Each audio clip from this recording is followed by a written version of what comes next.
Melodious എല്ലാവർക്കും ചന്ദ്രകാന്തം പുത്തൻ promo വിശേഷങ്ങളിലേക്ക് സ്വാഗതം. അങ്ങനെ നമ്മുടെ നന്ദയും ഗൗതവും കണ്ടുമുട്ടാൻ പോകുന്ന കൂട്ടുകാരെ, അതെ നമ്മളൊക്കെ ഏറെ ആഗ്രഹിച്ചിരുന്ന ഏറെ കൊതിച്ചിരുന്ന മുഹൂർത്തം ഇനി ഇവര് കണ്ടുമുട്ടി കഴിയുമ്പോൾ ഇനി വീണ്ടും അടിച്ചു തന്നെ പിരിയുമോ എന്നൊന്നും അറിയില്ല. അതൊക്കെ പ്രേക്ഷകർക്ക് ഇപ്പോൾ ഇവർ കണ്ടുമുട്ടിയാൽ മതി എന്നുള്ളൊരു എന്താ പറയാ കാഴ്ചപ്പാടാണ് അല്ലെ. അപ്പൊ എന്തായാലും നമ്മുടെ നന്ദൂരെയും കൊണ്ട് നമ്മുടെ ഗൗതം അവിടെ നിന്ന് പോന്നിട്ട് ഇവരുടെ പുറത്തു നിന്ന് പോന്നു കഴിഞ്ഞു. അപ്പൊ ഇതിനിടയിൽ നമ്മുടെ ലക്ഷ്മി അമ്മ നമ്മുടെ പിങ്കിയെ ഉപദേശിക്കുന്നുണ്ട്, മോളെ അവിടുന്ന് ആ നാട്ടിൽ നിന്ന് തിരികെ വരുമ്പോൾ നീ എല്ലാ അർത്ഥത്തിലും ഗൗതമിന്റെ ഭാര്യയാകണം കേട്ടോ എന്നൊക്കെ പറഞ്ഞ് കുറെ ഉപദേശങ്ങളൊക്കെ കൊടുക്കുന്നുണ്ട്. ഇത് നമ്മുടെ മോഹിനി ചെറിയമ്മയൊക്കെ അപ്പുറത്ത് നിന്നും ഒളിഞ്ഞ് കേൾക്കുന്നൊക്കെയാണ് കേട്ടോ.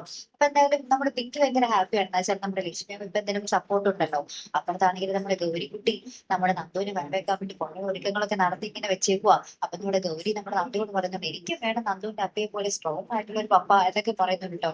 അപ്പൊ നന്ദ അതിപ്പോ ആദ്യം ചെറിയൊക്കെ ദേഷ്യം കാണിക്കുന്നുണ്ട്, ഉണ്ടെങ്കിലും നന്ദയും പിന്നീട് അങ്ങനെ ആലോചിക്കുന്നുണ്ട്. ഗൗരിമോളുടെ അവസ്ഥയെന്ന് നന്ദ ഇങ്ങനെ ആലോചിക്കുന്നുണ്ട് കേട്ടോ. അപ്പൊ എന്തായാലും നമുക്ക് കാത്തിരുന്ന് കാണാം അല്ലെ. അടിപൊളി മുഹൂർത്തങ്ങൾ തന്നെ ആയിക്കോട്ടെ കൂട്ടുകാരെ ഇനി വരാൻ പോകുന്നത്. അപ്പൊ എന്തായാലും മറക്കാതെ കാത്തിരുന്ന് കാണാം. അപ്പൊ അടുത്തൊരു വീഡിയോ വരുന്നത് വരയ്ക്കും ഗുഡ് ബൈ.